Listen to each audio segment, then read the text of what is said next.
নমস্কাৰ মই সুমি আপোনালোক সকলোকে স্বাগতম জনাইছো আজিৰ ভিডিঅ'লে আশা কৰিছো আপোনালোক সব হ্যাপি আছে আৰু সেফ আছে আৰু এতিয়া হৈছে দুপৰীয়া সময় 12টা ওচৰা-ওচৰি হৈছে আৰু এতিয়া প্ৰায় মই ভাবিছো যে ব্লগটো আৰম্ভ কৰোঁ বুলি আৰু বহুত দিন হ'ল একো ৰেচিপি শেয়াৰ কৰা নাই সেইকাৰণে ভাবিলো আজি এটা ৰেচিপিও শেয়াৰ কৰোঁ বুলি শেষত জনাব নাপাহৰিব যে আজি ব্লগটো আপোনালোকৰ কেনেকুৱা লাগিলে আৰু এতিয়া বেছি কথা নকৈ বলক আমাৰ আজি ব্লগটো আৰম্ভ কৰোঁগে চিকেন বনাম তিলৰ লগত তাকে আজি আপোনালোকক দেখাম মা আজি এফালে গৈছে আৰু মা যোৱাৰ আগত দাইলখিনি বনাই থৈ গ'ল মাটি মাহৰ খাৰ আৰু লগতে মাছ কেইটামান সৰু মাছ ফ্ৰাই কৰি থৈ গ'ল এয়া মাছ ফ্ৰাই কৰি থৈ গৈছে মাছটোতো একেবাৰে চিম্পলকৈ এনেই ফ্ৰাই কৰিছে সৰু সৰু মাছ হয় আৰু মাটি মাহৰ যিটো খাৰৰ ৰেচিপি সেইটো আজি মোৰ দিয়া নহ'ল বা মই নিদিওঁ কেলেকি মই আগৰ এটা ভিডিঅ'ত মই ধুনীয়াকৈ খাৰৰ ৰেচিপি দিয়া আছে আৰু মই লিংকটো ডেছক্ৰিপশ্যন বক্সত দি দিম যদি আপোনালোকক লাগে তেনেহ'লে আপোনালোকে চাই ল'ব পাৰিব আৰু আজি বনাম লোকেল চিকেন আৰু বনাম তিলৰ লগত কেনেকৈ বনাওঁ কি বনাওঁ চাই থাকিব আৰু এতিয়া তিল লাগিব তিলখিনি মোৰ গৰম কৰি পিনে পিচি থোৱা আছিলে কিন্তু এতিয়া মানে সেইখিনি শেষ হৈ গ'ল সেইকাৰণে এতিয়া মই আৰু অলপমান তিল এতিয়া গৰম কৰি পেলাই এইখিনি পিচি ল'ম আৰু অকণমান সৰহকৈ পিচি থৈ দিম পিছতো কেতিয়াবা বনালে দৰকাৰ হয় এইখিনি কলা তিল হয়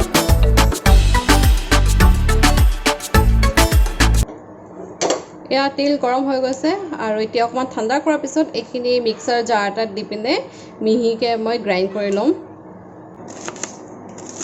তিলখিনি ঠাণ্ডা হোৱালৈকে পিঁয়াজ নহৰু আদাখিনি ৰেডি কৰি লওঁ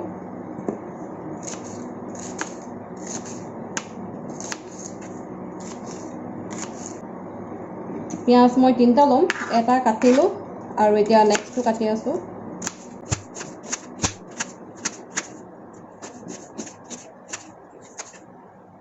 আৰু এইটো 3rd নম্বৰ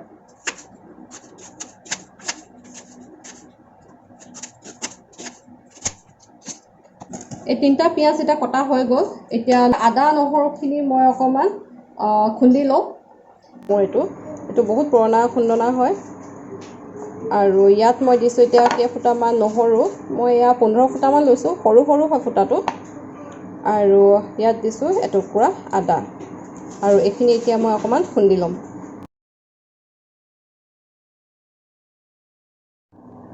এইখিনি পুৰা মিহিকৈ মই খুন্দি ল'লোঁ জলকীয়া দিয়া নাই মই এতিয়া জলকীয়া মই পিছত দিম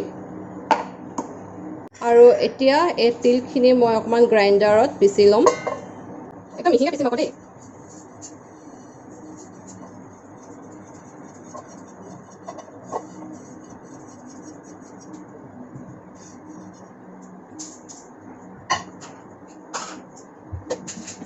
মাংসখিনি বনাবৰ কাৰণে মই এতিয়া কেৰাহী এখন গৰম কৰি ল'লোঁ আৰু এতিয়া ইয়াত দিম প্ৰয়োজন অনুসৰি মিঠাতেল যিমানখিনি মিঠাতেল লাগে দি ল'ব কম খালে কম দিব বেছিকৈ খালে অকণমান বেছি দিব বৰ বেছিও দিব নালাগে তেল আমাৰ স্বাস্থ্যৰ কাৰণে ইমানো ভাল নহয় তেলখিনি গৰম হৈ গৈছে আৰু ইয়াত দিছোঁ মই এতিয়া 2 খিলা তেজপাত তাৰপিছত দিছোঁ এয়া কাটি থোৱা পিঁয়াজ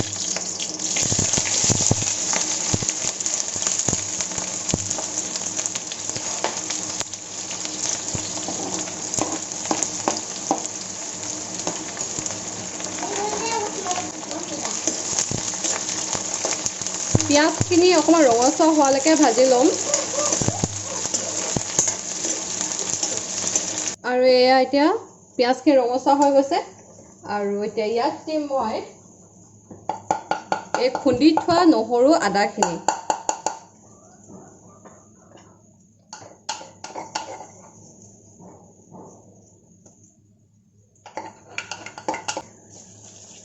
আৰু নহৰু আদাখিনিও এবাৰ ভালকৈ গোন্ধখিনি যোৱালৈকে ভাজি ল'ম যেতিয়ালৈকে নহৰু আদা কেঁচা গোন্ধটো নাযায় নহৰু আদাখিনি একদম খুব বেছিও ভাজিব নালাগে কিন্তু যেতিয়ালৈকে নহৰু আদা কেঁচা গোন্ধটো গুচি নাযায় তেতিয়ালৈকে এইখিনি ভাজি থাকিব লাগিব।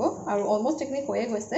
মই অলপ দিনৰ আগতে এটা ৰেচিপি দিছিলোঁ তিল গাহৰি মাংসৰ লগত। মই ডেছক্ৰিপশ্যন বক্সত দি দিম লিংকটো, আপোনালোকে সেইটো চাই ল'ব পাৰিব। যদি আপোনালোকে কোনোবাই গাহৰি মাংস খাই ভাল পায় তেনেহ'লে এবাৰ তেনেকৈ ট্ৰাই কৰি চাব, বিৰাট টেষ্টি হয় খাবলৈ। নহৰু আদা পিঁয়াজ এই গোটেইখিনি এতিয়া ধুনীয়াকৈ ভজা হৈ গৈছে। আৰু ইয়াত দিম মই এতিয়া এই চিকেনখিনি। এইখিনি লোকেল চিকেন হয়।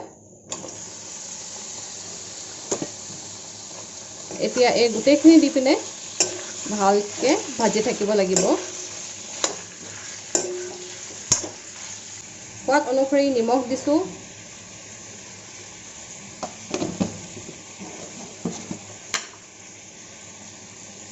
হালধি গুড়ি অকণমান, কালাৰটো যিমান লাগে আৰু সিমানখিনি দিলে হ'ব। হালধি গুড়ি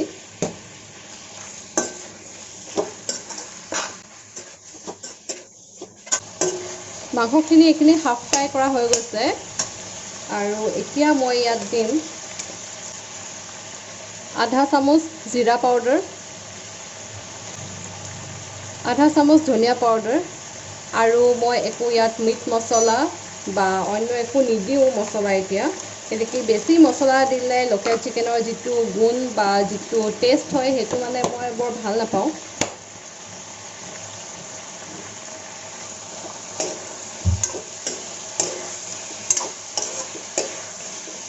মাংসখিনি এতিয়া পূৰা ফ্ৰাই হৈ গৈছে।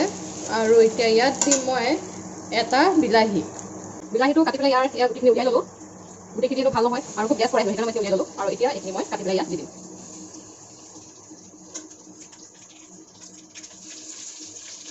এতিয়া এটা আলু দিম। আলু নিদিলেতো মাংস খাই ভালেই নালাগে, সেইকাৰণে এটা আলু দি দিম।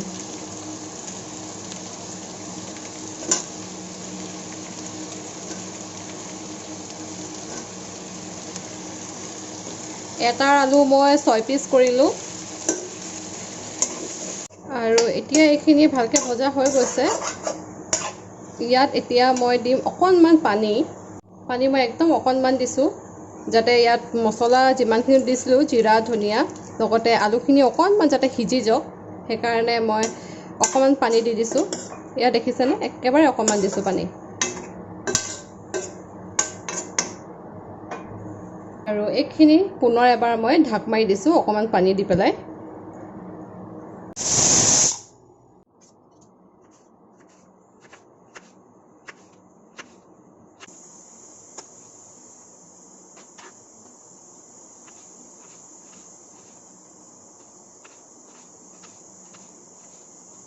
মাছ মাংস যিমান থাকিলেও ভাজি এখন লাগে, সেইকাৰণে ভাতকেৰেলা আলু এনেকৈ কাটি ল'লোঁ। লগতে পিঁয়াজো এটা কাটি লৈছোঁ আৰু জলকীয়া দুটাও কাটি ল'লোঁ। পিঁয়াজটো মই আগতীয়াকৈ তেলত নিদিওঁ, নহ'লে পিঁয়াজটো জ্বলি যায়। একেলগতে দি পেলাই ভাজি এখন বনাম আৰু এতিয়া দিম ইয়াত কেঁচা জলকীয়া কেইটামান মানে 5টা লৈ লৈছোঁ। এইখিনি অকণমান থেতালি পেলাই মই ইয়াত দিম। জলকীয়াকেইটা খুন্দি ল'লোঁ, গোটেইখিনি ইয়াত দি দিম। খুন্দি দিলে মানে জলকীয়া ফ্লেভাৰটো বেছি ভালকৈ ওলায়, সেইকাৰণে মই অকণমান খুন্দি দিছোঁ। আপোনালোকে যদি বিচাৰে কাটিও ল'ব পাৰে। মাংসখিনিত এতিয়া ইয়াৰ মেইন ইনগ্ৰিডিয়েণ্টটো দিবলৈ হৈ গৈছে, আৰু সেইটো হৈছে তিল। তিলখিনি মই একদম গুড়া কৰি থৈছিলোঁ যে, এইখিনি হয়। আৰু ইয়াৰ মই এতিয়া 3 চামুচ দি দিম। এচামুচ দিলোঁ, ইয়াৰ 2 চামুচ। চামুচখন অকণ ডাঙৰে হয়, সৰু নহয়। আৰু ইয়াৰ 3 চামুচ। আৰু এইখিনি দি অকণমান ভালকৈ এইখিনি মিক্স কৰি লৈছোঁ।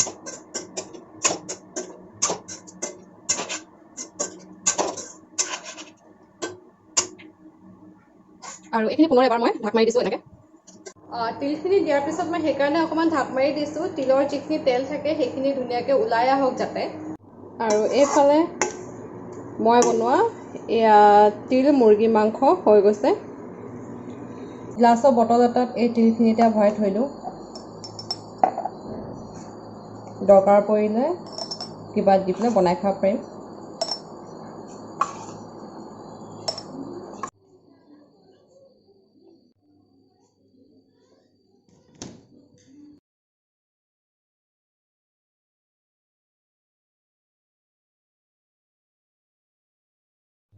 আৰু এয়া জিকা চাটনি ৰেডি হৈ গ'ল। এয়া আজিৰ লাঞ্চ ৰেডি হৈ গ'ল। সেইফালে আছে তিল দিয়া চিকেন আৰু আছে এয়া মাটি দাইলৰ খাৰ, এফালে ভাতকেৰেলা আলু ভাজি, সৰু মাছৰ ভাজি, এনেই পিঁয়াজ দি পিনে ভাজা হৈছিলে, আৰু এইফালে জিকাৰ চাটনি। চ' আজি আমাৰ লাঞ্চটো এনেকৈ ৰেডি হৈ গ'ল। আৰু আজি আমাৰ ওচৰৰে খুব মৰমৰ খুৰী এগৰাকীকো আমাৰ ঘৰত ভাত খাবলৈ নিমন্ত্ৰণ দিছিলোঁ। বহুত দিন হৈ গ'ল মুখৰ একো যত্ন লোৱা নাই, সেইকাৰণে পেক এটা লগাওঁ ভাবিছোঁ, বানানা ফেচ পেক এটা, হোম মেড হয়। বাতি এটা লৈ লৈছোঁ, তাত এতিয়া এটুকুৰা কল দিছোঁ, তাৰপিছত এইখিনি ভালকৈ এনেকৈ চামুচ এখনে পিটিকি ল'ব লাগিব।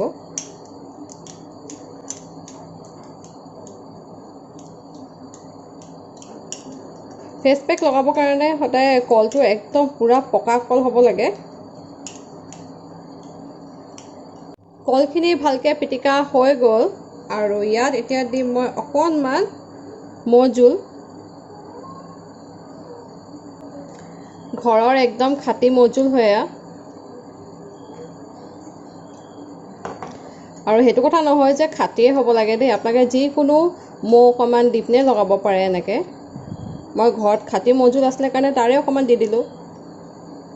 আৰু এতিয়া গোটেইখিনি এনেকৈ মিক্স কৰি পেলাই এয়া এতিয়া লগাব পৰা হৈ গ'ল।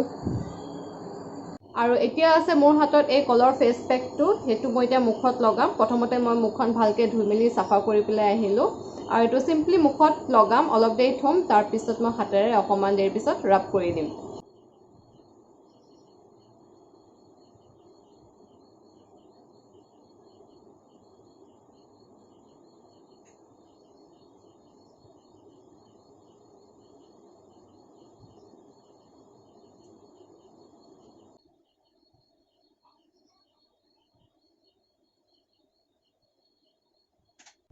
আৰু এই পেকটো এতিয়া মই 5 মিনিটৰ কাৰণে এনেকৈ থৈ দিম।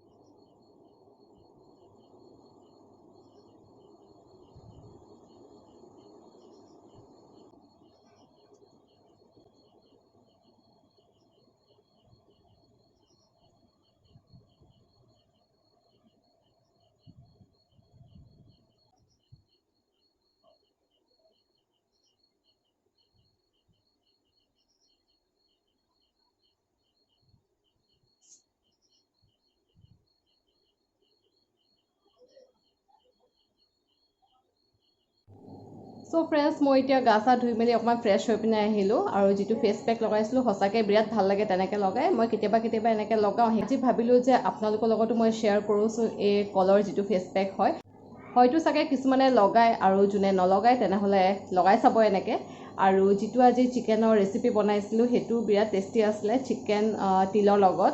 তেনেকৈ আপোনালোকে বনাই খাই চাব বুলি আশা ৰাখিলোঁ। আৰু আজি ভিডিঅ'টো যদি ভাল পাইছে চাই, তেনেহ'লে প্লিজ লাইক শ্বেয়াৰ কমেণ্ট কৰিব।